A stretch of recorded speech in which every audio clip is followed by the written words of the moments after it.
Faithful, welcome to the 2020 49ers State of the Franchise event. I'm Peter Schrager, the host of NFL Network's Good Morning Football, and I am thrilled to be back for my third straight year for the fourth annual 49ers State of the Franchise. It is a virtual event this year, but it is as good as ever. And I am joined right now by two of the best men in the building, Team President Al Guido and Team CEO Jed York. Al, Jed, how are we doing today? I'm good, man. I don't know that I have as much energy as you do, Schrags, but I'm doing pretty good. Doing great, buddy. It's good to see you again, man. It is so good to see you guys. Football is around the corner, and the world is a real interesting place right now. And as we address the state of the franchise in 2020, we've got to start with the state of our country and with the world as we speak. With social justice and racial equality, two topics that are so paramount to this organization. Jed, I'm going to start with you, and then Al, you can echo your thoughts. Can you guys speak of some of the ways the 49ers are taking action and addressing these issues? I mean, first and foremost, you're saddened and outraged when you see events take place, especially when they're specifically violent events that take place, targeted at African Americans. And we're focused on taking actions. We want to make sure when Colin started a protest movement in 2016, what we had talked about and talking to, Dr. Harry Edwards, his message, which is what we've really adopted, was taking protest to progress. And that's what we're trying to do. We're trying to make sure that we're working with our communities to help make a difference. We're allowing our employees, our players, everybody to let their voice be heard. And I think we're in a little bit different place where we've had these conversations taking place, sort of in a structured way since 2016. And we want to make sure that they continue. But we have to do everything that we can to allow people to have a voice, and whether that's making sure that they can get out to vote, and that's the best way to make your voice heard in this country, or if we can work with groups like the Players Coalition and others that can help change, laws and tactics and things like that we might not be experts in, but we want to work with people that are experts, that we can make real serious changes in this country. And the thing that we do know probably better than the political aspect of things that need to be changed, we certainly understand education, and we understand giving people opportunities. And that's where we've done work for decades, and we will continue to do work. But we want to make sure that we empower everybody in our organization and out to make the most of their lives and to have, what I believe is equality for all and justice for all. I'm really proud of what we've been doing, at least in my 10 years here with the organization, around diversity and hiring practices. You think about the Bill Walsh Fellowship, right? I mean, this didn't start a month ago or 4 years ago. This is really what this organization has been about. You talk about it on your show with Kyle and his staff. And so we got to practice what we preach internally before we do anything externally. And Jed's been fantastic on that front. Obviously, with the recent events, Schrags, Jed and his family gave $1 million. We put an RFP, or request for proposal, out to a lot of nonprofits, because, as Jed mentioned, we're not always sort of, the experts in these spaces. So we want to partner with the right people doing the work on the front lines to make change in our country that we need. And so, I think externally, as we get these organizations respond back to this grant, we're going to look to give out that $1 million to organizations. And then internally, Schrags, do everything that we've already been doing, but do it even more transparently. Share our diversity stats, share our hiring practices, do town halls with our employees. I know John Lynch and Kyle have reached out to all of our African-American employees throughout this time. And look, the stories are terrible and powerful. I mean, you're in tears on these calls. And I think all it really tells you is we all need to do more. And statements are great, but I follow Jed and his leadership, and actions are more important. And that's what we're going to be about going forward. Absolutely. And, we said it on our morning show, Good Morning Football. Some organizations, some coaches, some ownership groups, they can talk the talk, but the 49ers and Jed and, of course, Kyle Shanahan as well, and everyone from top to bottom of the organization, you guys walk the walk. And I'm honored to be a part of this, State of the Franchise event, but always am so honored to be a part of the 49ers in some way, just being involved in this event, because I know you guys stand for the right values and virtues, and you're going to walk the walk and lead the way. So kudos to you guys on that, and keep on going, because in terms of your impact in the community, I know the 49ers Foundation is so important. You guys directly support organizations that are making a difference in young people's lives. So Jed, what have the 49ers done this offseason to stay active and really support the Bay Area, especially with Bay Area youth? There are a lot of groups that we've been working with for a long period of time. Tipping Point is a great group that fights poverty in the Bay Area. They're headquartered in San Francisco. I sit on their board. We've been working with them. They're groups that they support, that we've supported. One is Fresh Lifelines for Youth that helps young folks that, aren't quite adults, but they've been in trouble with the law, try to help them rehabilitate and get them a better understanding of what's going on, try to help them get out of trouble and be a role model for them. It's like those are two great groups that we've worked with. And it's a little tougher now. We've generally hosted a lot of students at Levi Stadium in our STEAM Learning Center. Obviously, that's not possible right now during COVID, but there are so many groups that will continue to support like that. And again, that's just a piece of the pillar. There's more that we need to do. And to the extent that we're talking about changing laws and changing the way police interact with their communities, we want to help support those things. But we also know that we aren't the experts, and we need to make sure that we educate ourselves better and we bring the right people to the table and help let our platform leverage their microphones. Jed, you mentioned COVID-19. The Bay Area was one of the hardest hit in the country right from the get-go. 49ers organization, though, did mobilize quickly, and you guys made an impact in the community. Al, can I ask what the organization immediately did when coronavirus really became such a blossoming topic, not only in this country, but specifically your market? Our thoughts and prayers go out to everybody that's been impacted. And, the first thing was we donated $500,000 or contributed $500,000 to support all of our employees and the community. The funds have been activated all around the Bay to ensure safe, healthy guidelines, to feed people that couldn't go out to grocery stores. Those are compromised from a health perspective. We really wanted to be on the front lines of that. We launched 49ers.com, sort of I got your back. If you follow our team, I know the faithful does, you'll see Kyle and the guys wearing the t-shirts throughout the course of the year on the I got your back message. We took that. We instituted with our players and coaches. We created a 49ers Digital Playbook, as Jed mentioned, as part of our community nonprofit efforts in and around STEAM and education. Even though you couldn't come down to our facility, we still wanted you to have all of that. We created workout series with our players and our community, the 49ers prep people that we have on our staff. We partnered with folks, our sponsors. We couldn't do this without them. Whether it's Dignity Health or Levi's, I went out into the community to serve Pete's Coffee to the doctors and nurses that we all know have been working so hard to fight this disease. So we're really proud of it. And the last part, Schrags, is we all enjoyed high school. We enjoyed our college, whatever it was, our graduation ceremony. So that got stripped away from a lot of people. And a virtual graduation, commencement speech was Joe Staley. He gave great words. It's hard to think about not having the graduations, not having the dances, not having all of these things. But, I think it will only toughen the folks that are going to come out and be the class of 2020. And I think let's remember them for what they do in the future versus obviously COVID. And so for us, supporting them, celebrating them, donating to the causes was everything that this organization wanted to be about. And we couldn't have done it without the faithful and or our sponsors right at our side. That is awesome. And if you haven't had a chance to see Joe Staley's commencement speech, truly awesome. We love Joe, and what a great message he shared. Al, I'm going to follow up with another question for you. So many people watching this right now are 49ers faithful, and they might be dressed in 49ers garb or a uniform, but they're watching from home, and they wanted to be in the building like we always are for this event.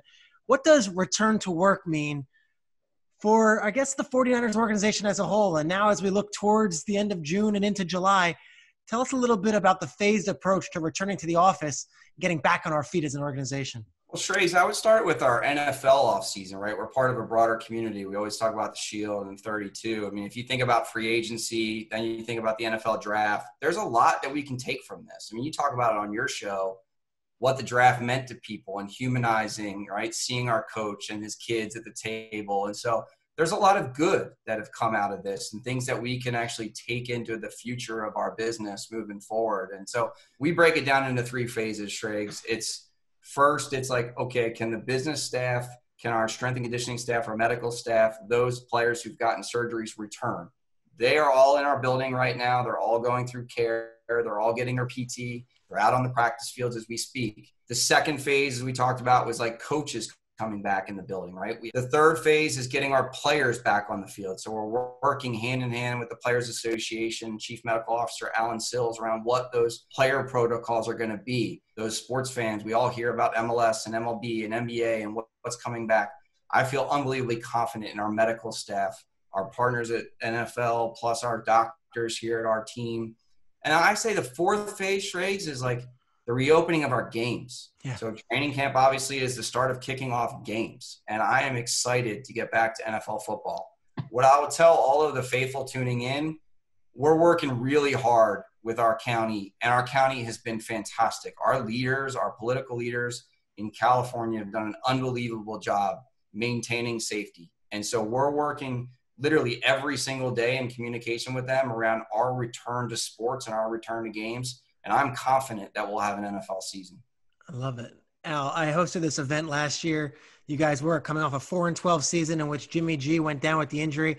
Now you're the conference champions, the defending ones. You're no longer the hunters. You are the hunted. And yet this giant obstacle of COVID-19, and how do we handle and how do we tackle this? Jed, as the team CEO, I ask you, as we start thinking about new precautions and football preparations, what does the state of the football season look like from your vantage point? I mean, we're preparing to play the 2020 season as scheduled.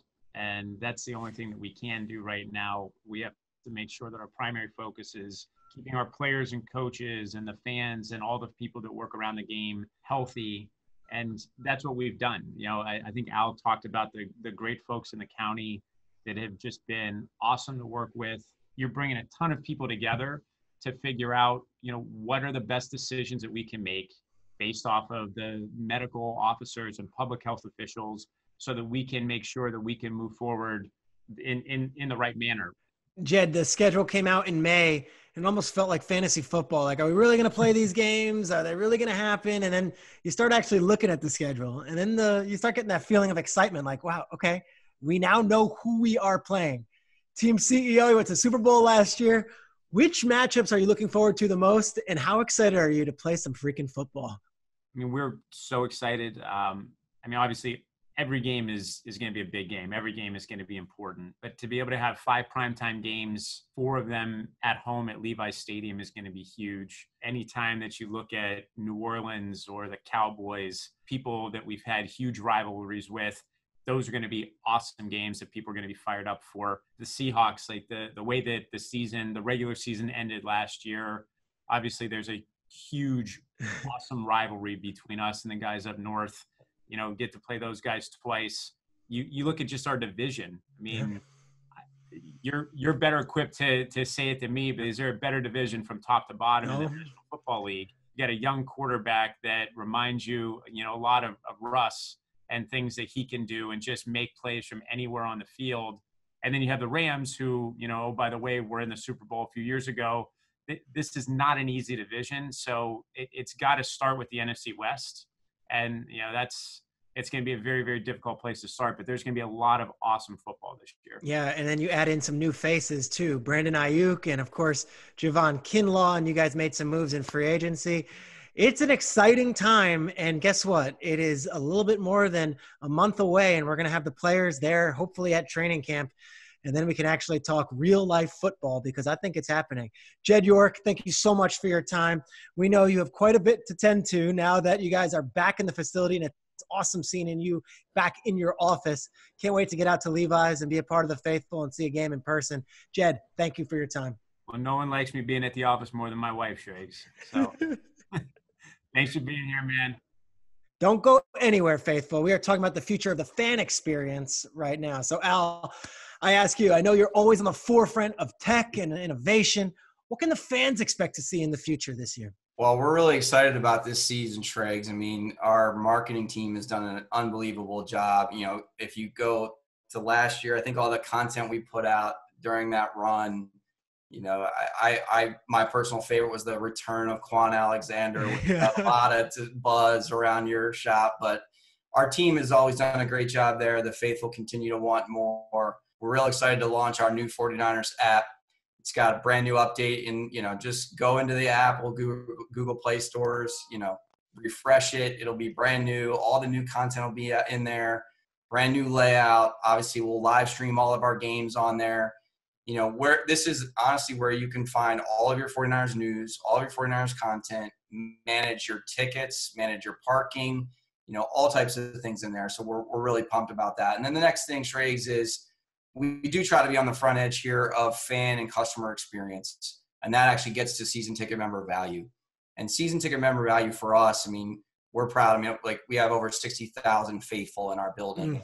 Our building has been sold out since we opened it, which is crazy. We're going to be heading in, I think, to our 7th season here. This year, we're doing something completely different than has been done in any other sport in the world, where we're actually including all food and beverage alongside of your ticket purchase. So you'll be able to go up to a concession stand. Really? Yeah, get what you need. And so for, you know, now, like in a COVID world, right, you might be able to obviously order it in your app and then just go pick it up. So we've all gotten used to that. And so for us, it was about, you know, creating something that we thought could be extremely valuable, understanding what people order on a game day.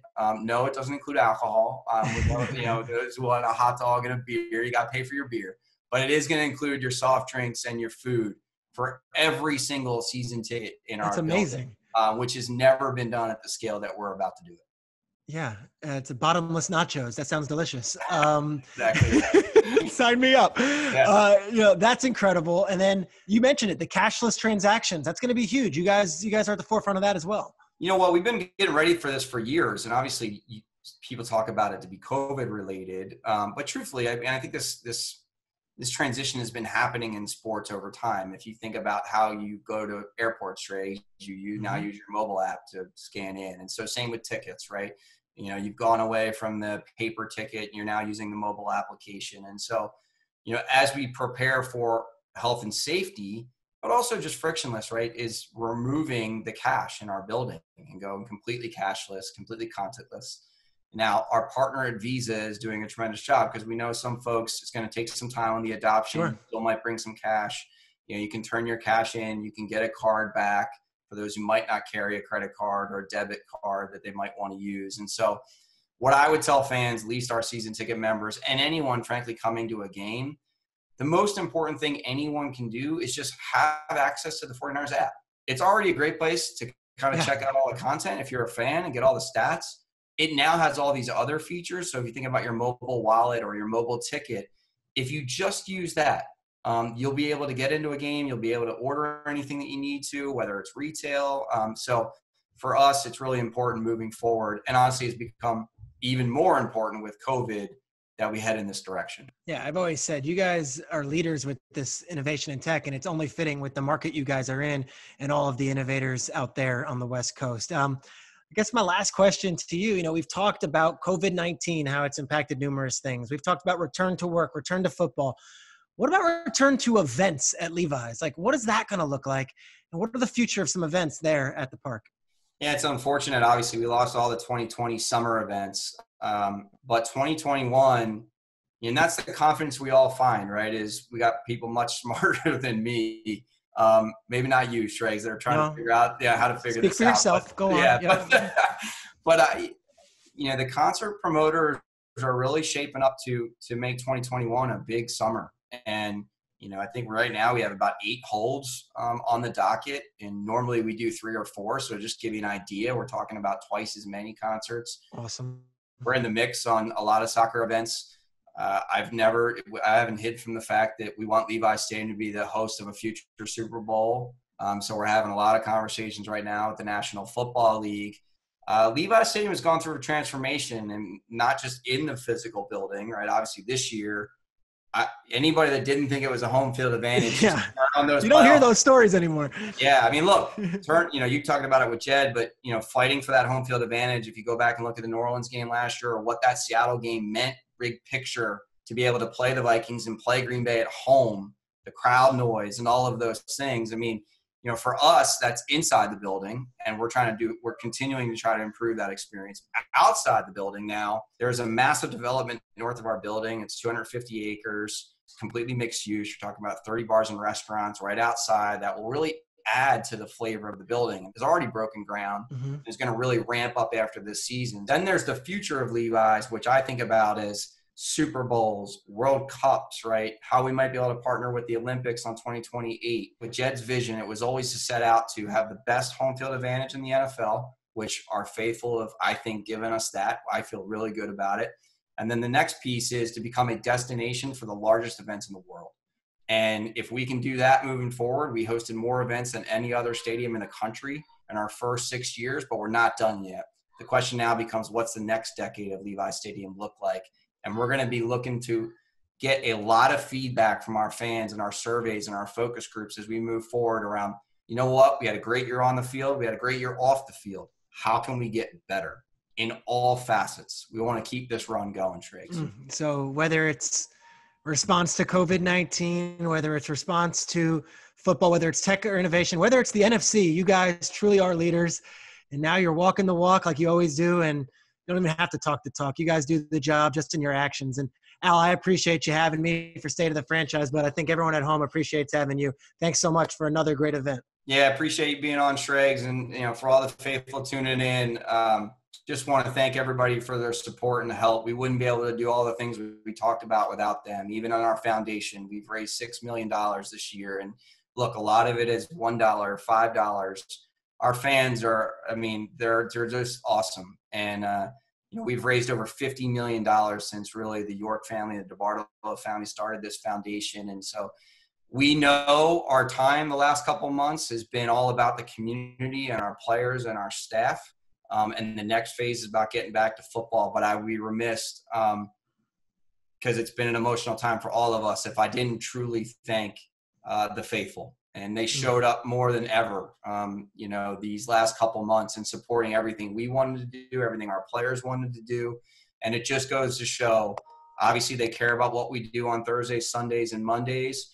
But more importantly, we care about each other as a family. That I got your back motto is, it lives and breathes within our organization. And it wouldn't be here without Jed York bringing a culture of Kyle and John, everybody else together. So Schrags is part of the broader NFL family. What you do, man. Thank you so much. Thanks to the faithful. Thanks for tuning in. Appreciate everyone. Al, it's been my pleasure. I love being a part of the State of the Franchise event. I want to thank the faithful as well. And of course, our corporate partners who help us put on all of these awesome events. Guys, there's plenty more to come.